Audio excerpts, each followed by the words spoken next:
Hi, it's Doc Ligot, co-founder of Data Ethics PH. We're in between podcasts at the moment, so I thought this would be a good time for an intermission. And incidentally, I had a good talk in the last AAP summit that I think a lot of people might be interested to hear about. So last 26 to 29 May, the Analytics Association of the Philippines held its annual Analytics Summit. And rather than doing it over the span of a day, we decided to do it in 2.5-hour sessions every day for the span of 4 days. So this was the first time that the summit was held virtually, and it was a massive success. We had more than almost 200 people attend the summit, which had talks and speakers from academia, private, public, and NGO sectors. So what you will see today is the talk I gave on the last day of the summit. Since the summit aired, I've actually received requests to publish the talk. And while AEP will be making the talks available to its members, I thought it might be a better idea to reshare my segment at least to a wider audience as an intermission and also as a way of soliciting more insights and feedbacks, because a lot of the lessons and issues that I discuss in this talk, I think have massive importance to the public today, especially during COVID. As those of you who follow us know, data ethics focuses on topics that are rarely discussed in other fora. So we are now in the era of the fourth industrial revolution.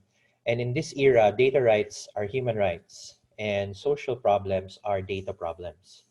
Since we started, the spectrum of ethical issues we have started to track have expanded greatly. So we started first with data privacy and security, and we've moved up the chain to digital ownership, misinformation and disinformation, AI and data-driven discrimination, and all the way up to liabilities arising from data and algorithms.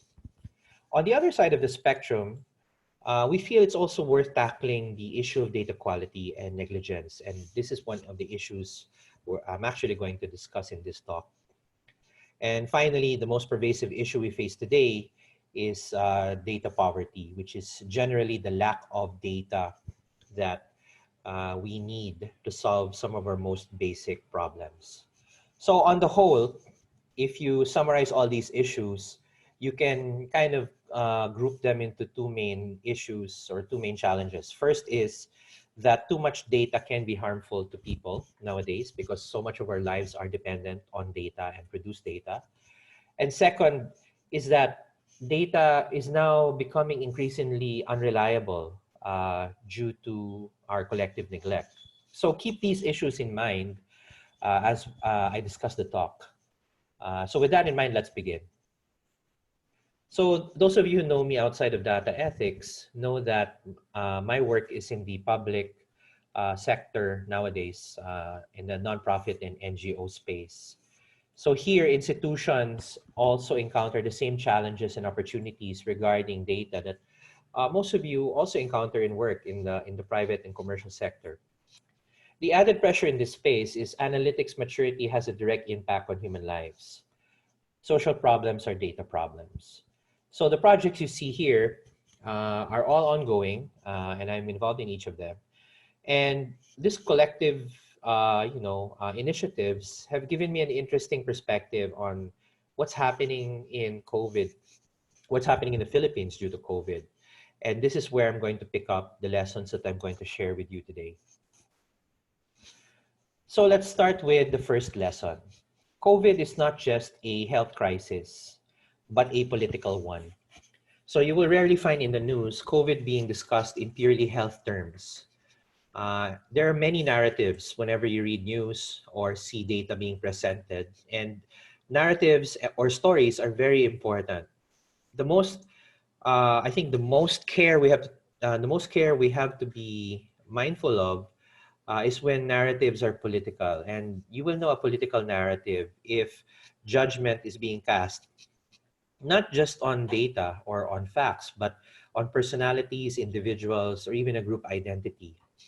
So today we see narratives on geopolitics, so China versus WHO, US versus China. Also locally, we have the national government and the local governments seemingly at odds with each other. We also have the rather disturbing and escalating cases of human rights abuses because of not just COVID, but also quarantines and lockdowns. We even have a gender narrative. So many of us actually experience politics as well on a smaller scale in our offices. And I think the lesson here, the first lesson here is we can't really avoid politics. Eventually, you will encounter it, whether you like it or not.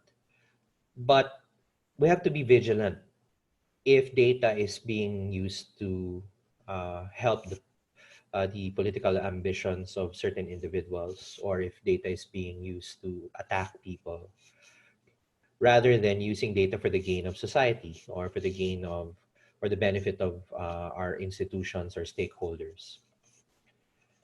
The next lesson is about data quality. So those of you who are monitoring COVID and tracking it, you know that we're now reliant on data that is collected and processed manually. And and that's obviously resulted in the mixed quality of the data that we use for analysis.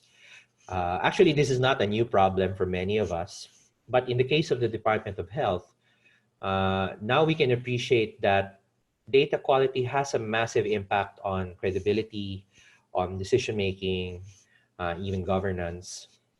So the second lesson here is not so much about aiming or guaranteeing 100% quality, because generally that's not really possible. Eventually, data will have quality issues, and that's why you have skills such as data engineering and data governance to help ensure quality.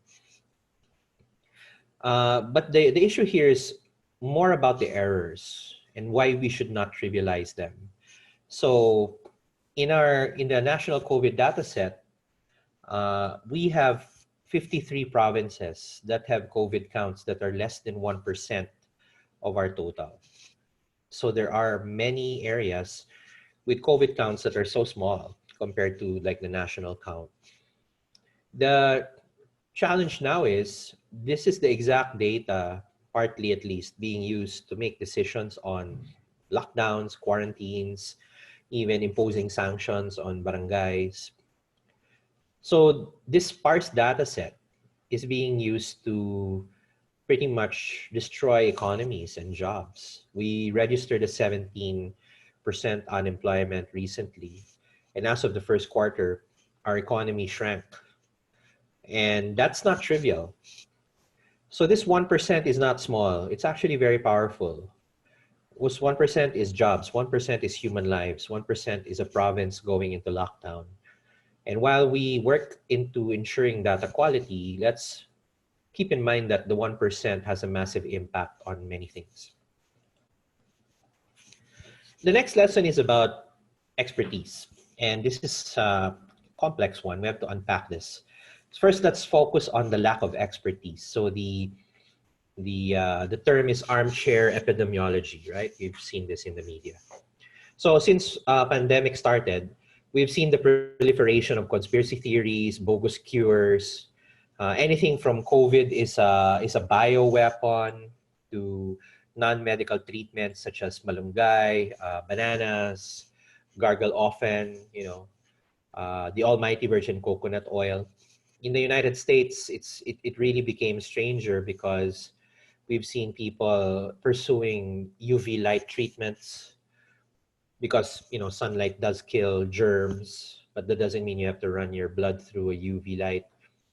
Or Lysol disinfectants, because if you do check the Lysol packaging, it does say there that coronaviruses are killed by Lysol, but that doesn't mean disinfectant should be pumped into your bloodstream.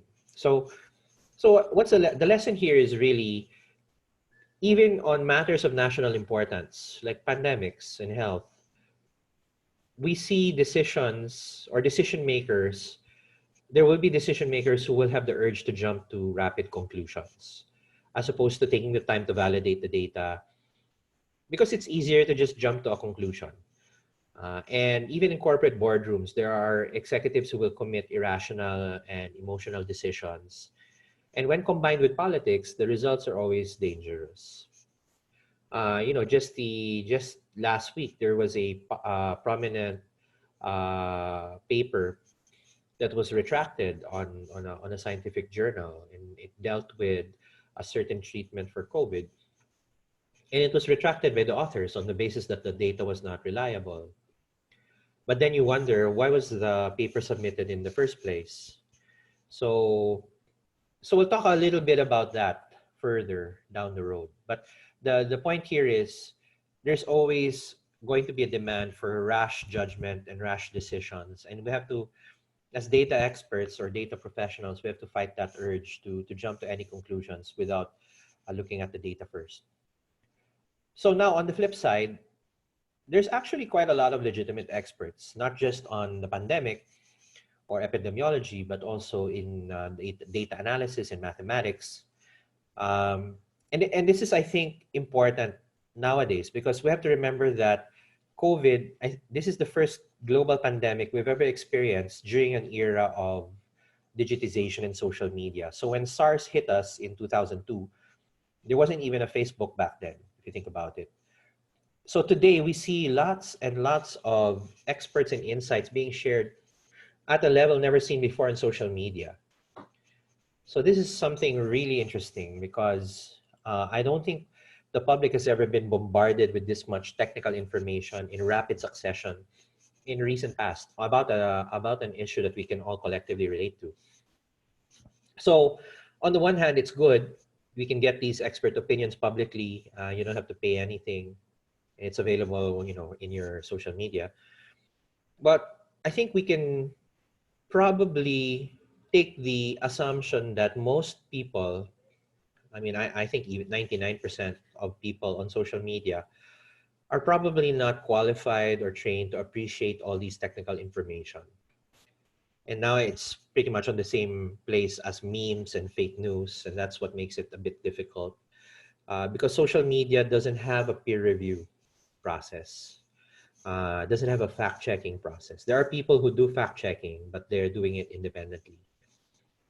While in a proper academic or scientific journal, papers undergo rigorous challenging or fact-checking.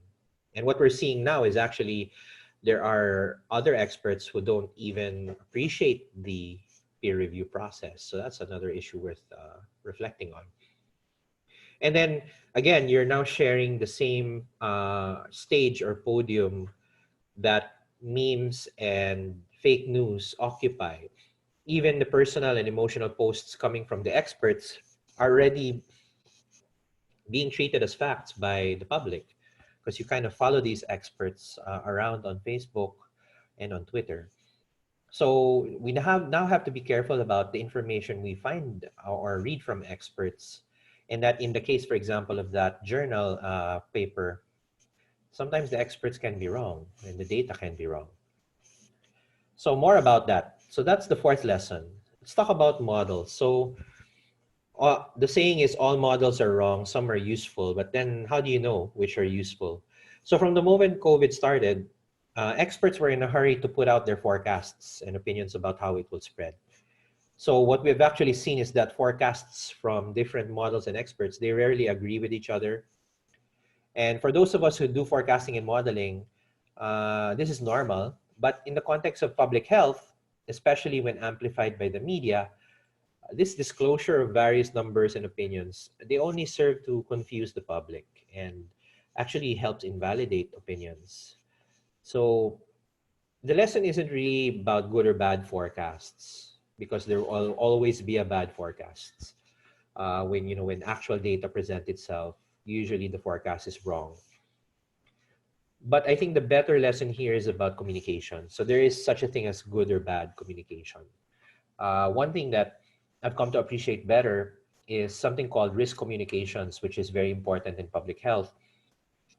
And it's not just about reporting facts or being truthful about something. It's about ensuring that your audience benefits from that information or that your information doesn't really cause further harm.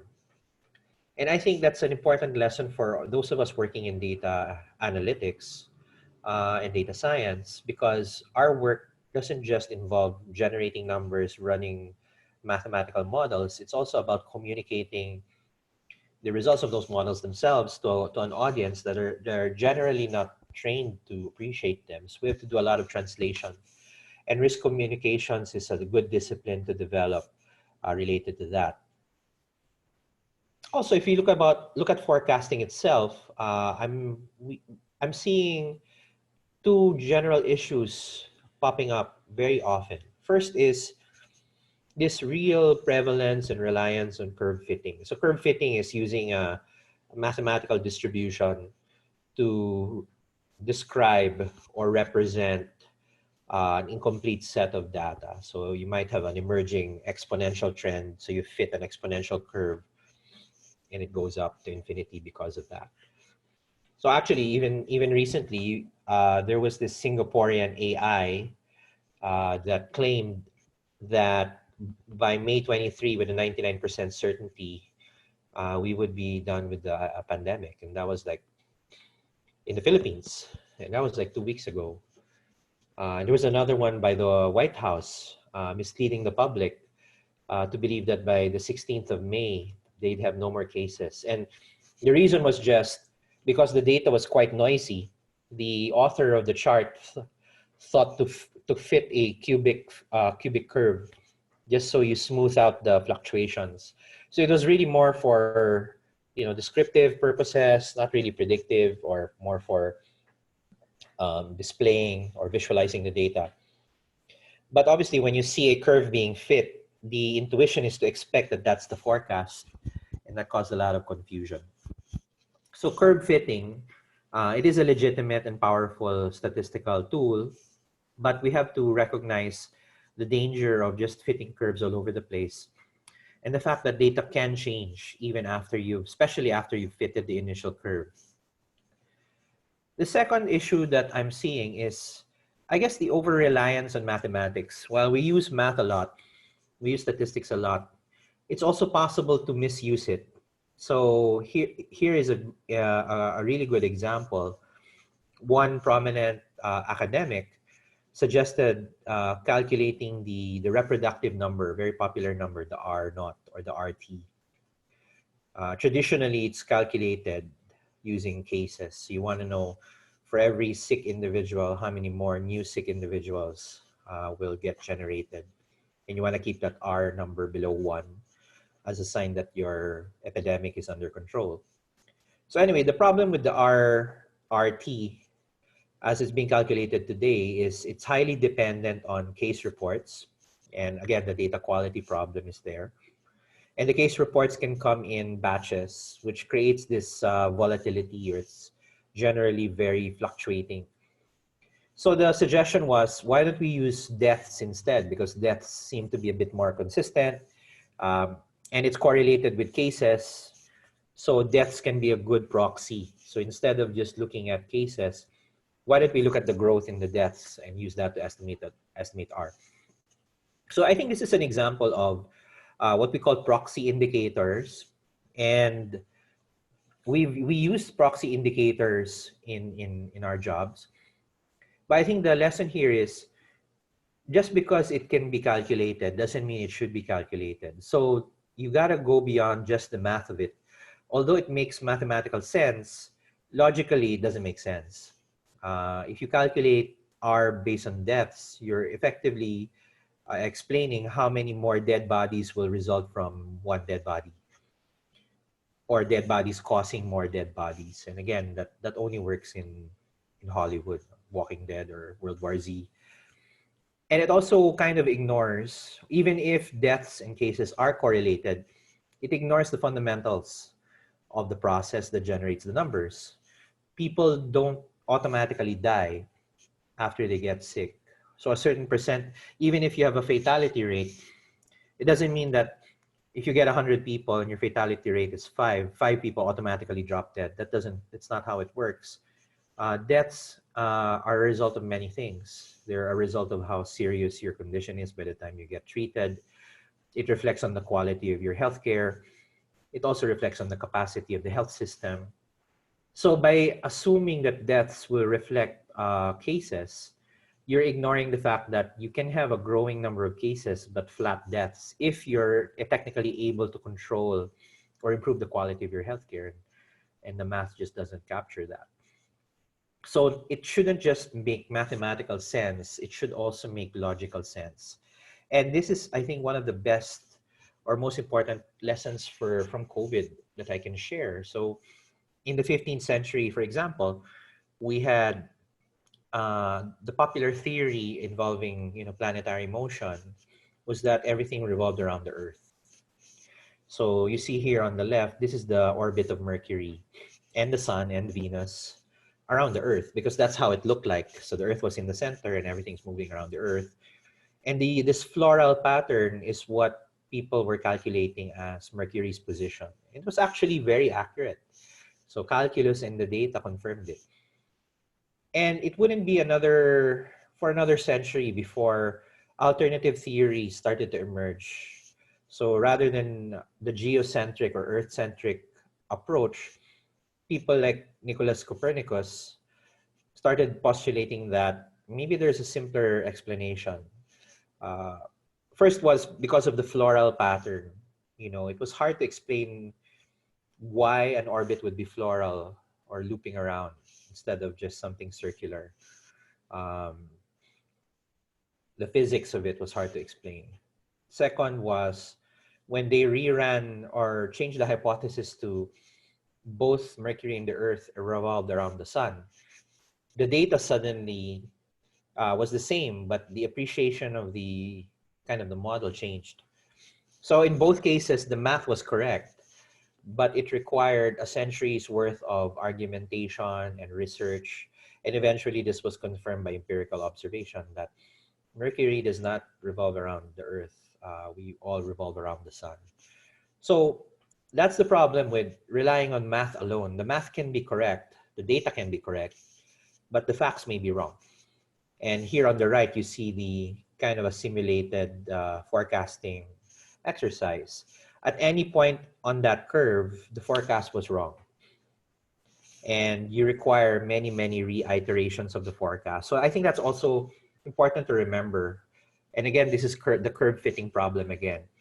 By definition, everything you fit onto that curve as of that moment would have a high accuracy looking back because you did fit the curve, right? But you don't test accuracy of a forecast based on historical data. You test it on future results. And it's surprising how many academics forgot about that. That's why you have a test and a train set for your modeling. The fifth lesson is, okay, if you can predict, eventually a decision has to be made on your model, so the prescription. And this table here was shared by the IATF sometime in the middle of April. So these were the economics and health scenarios.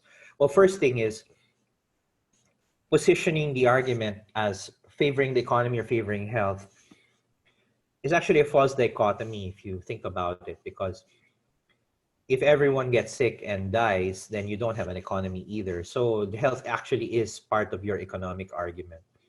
So that's what the kind of the fundamental problem. But secondly, well, at least the IATF claims that data and models were being used to drive their decisions, but these models have not been disclosed to the public. And one of the first things you notice with these scenarios is that the outcomes vary a lot. So for example, you can see infected numbers go from 58,000 to 12 million, or deaths go from 2,000 to 500,000. And the length of the epidemic can be anywhere from 5 months to 5 years. So it's really, really, it really varies a lot. In forecasting, it's also, possible to infer how your model works by looking at the inputs and the outputs. So you can see here, there are inputs on top, which is how much of the GDP is allowed to open and how much testing capacity is built. And if you plot this out on a chart, you can kind of get an inference on how these inputs and outputs relate to each other. So this is how it looks like. If you relate the opening of the GDP to mortality, the relationship doesn't seem to be linear. So according to the scenarios, a 100% opening of the economy is about as damaging as a total lockdown at 400, 500,000, or almost 500,000 deaths. but kind of half in the middle, like a partial opening, seems to do very well. And then you can also look at the test capacity. So if you increase the number of tests per day, the implication is mortalities will tend to drop. So again, since we don't know the actual model, it's hard to explain how this works. I guess the question I'd like to raise here is, whatever these models are based on, these are now the models that our lives and our jobs, our families, our economies depend on. And we now need to ask whether, is there really science driving the decisions or the policies, or the policies prompting the science? You can decide first and then just let people support it later with data, and that can be dangerous if we're approaching it that way. So here are the lessons from COVID again.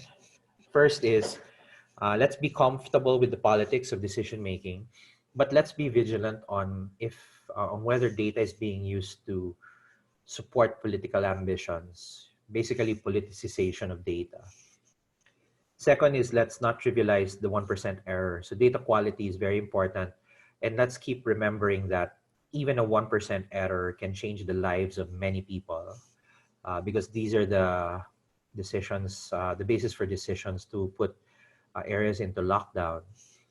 Third is, there's the lack of expertise and then too much expertise, and they're all mixing in social media. So the challenge here is, we have to be mindful about how information is communicated. Let's make sure our audience is prepared for it, make sure that they benefit from it. And let's generally avoid jumping to conclusions without first looking at the data. Fourth is about the math. Let's not ignore the math, but let's not abuse the math either. The math and the data can be correct, but beyond that, you need domain expertise to actually know something. Otherwise, you can be in a situation where your math is correct, but your facts are wrong. And finally, when you're making decisions based on data, let's be very, very vigilant that data is actually being used to prompt decision making, rather than the other way around, where the decisions were already predetermined and data is just being used to justify it. So it's more of a cover-up rather than true science. So those of you who are aware of Project Sparta, you will know that AEP is a big part of this. We helped DOST and the Development Academy of the Philippines design it. And just to share with you that the design for Project Sparta had all of the issues that I mentioned earlier in mind. There was a threefold objective for a project like Sparta. First is, now more than ever, we need to generate a sustainable supply of knowledge workers. So people who know data science and analytics. Now more than ever, we need that, because data is either causing or is a result of social problems. And we need people who can understand data for us to solve these problems. Second, we need to find a way to make data more accessible to everyone. And this is obviously a tall order. There's actually quite a lot of public data, but it's not in a form that can easily be analyzed. You have to re-encode it. It's hard to convert it from PDFs, for example, or images. And then finally, we need projects that are targeted to the objectives of the government, private sector, and academia collectively. And this is where, hackathons and challenges and research proposals are important. But what we're seeing is that there's actually a lot of call for proposals and calls for research, but without any good quality data and with the lack of skills, I'll be very surprised if a lot of people actually make the call. We're moving the needle on the skills front, I think. There's more than 12,000 enrollees already on Sparta alone. And that's very positive. Our target was 30,000 graduates. But I think more work needs to be done on the other two fronts, namely making data, good quality data accessible and applying domain expertise on these projects. So I guess to conclude, there's a lot of lessons from COVID, but I think the most important lessons I've learned recently come from an unexpected source. So as I was preparing for this talk, one of the things that caught my attention was my bookshelf. So one of the pleasant consequences of working in analytics and data for quite a long time is that you tend to accumulate. If you're like me, you tend to accumulate a lot of books, you know. And I just happened to glance at my bookshelf recently, and it just occurred to me that completely by accident, the way my bookshelf is organized kind of gives you a clue of how I've been navigating my own career and my own work in terms of learning about what I do. So this shelf on the left, pay attention to that. It's what caught my eye. First, the top shelf. So if I look at this shelf, it seems to be about methodologies. It's about skills. So we have books about, visualization, books about analytics and algorithms, risk, um, and programming. And I think this correlates very well with some of the fundamental skills of people getting into analytics. The next shelf uh, seems to be about applications. So we see here industry books, risk analytics, marketing analytics, HR, operations. There were a number of AI and deep learning books, some books about experiments. There's even a book on public health and epidemiology, which I actually picked up 10 years ago, but now it's the most important book in my collection. And finally, there's the bottom shelf. A bit of a mess compared to the first two. But I think that's also part of the insight. So you find here biographies, business books, history books, philosophy books. There's even a choose your own adventure book. So I think the best way to describe all of this mishmash of shelf is this is the get things done. So it's about people getting things done. It's about stories. So that's kind of it. So you now have 3 shelves, 3 topics. And I also did a count of the number of books. So I'll leave you to judge what this implies about me and my career, or how I generally, my housekeeping skills. But what I wanted everyone of you watching to take away from this is have a thought about what does your own shelf look like? What kind of shelf are you building? Or if you even collect books at all. So yeah, I mean, that's generally the talk. To summarize, social problems are data problems. We just have to accept that everything in our lives now are governed by data. And that's both a risk and an opportunity. It's a risk because if our data is bad or data is mishandled, then we will generally suffer as a society because of it. But on the other hand, if we can work data out, we may have a clue on how we can solve these problems. Second is that COVID as a whole teaches us that solving COVID or solving problems in general takes more than just math and data. You need domain expertise. We need context. Models and experts can be wrong, but that's just the nature of how science works. Finally, ask yourself, what kind of analytics bookshelf are you building? So I hope that wasn't too long. Thank you very much for listening. As I said, this is an intermission talk. So before this, we actually have had a series of very good podcasts. So far we've had 4 podcasts, and we're looking forward to our 5th related to the pandemic. At the same time, hopefully as this pandemic, eases out, or as we ease out of the pandemic, we hope to cover other aspects of data ethics as well. So look forward to more sessions that are not just about COVID, but also other aspects of data ethics in general. So with that, thanks for listening. Please don't forget to subscribe, join our Facebook or LinkedIn pages, follow us on Twitter, and also feel free to comment in the post or on YouTube or on Facebook or on LinkedIn about some of the issues you heard here today. And we're more than happy to entertain, alternative opinions. And if you found this helpful, please share it, because I think you'll agree, everyone will agree that these are the kinds of conversations that we need to be doing today. So again, thank you very much, and have a great day, and keep COVID free, keep risk free, and till the next podcast. This is Doc Ligot. Thank you very much.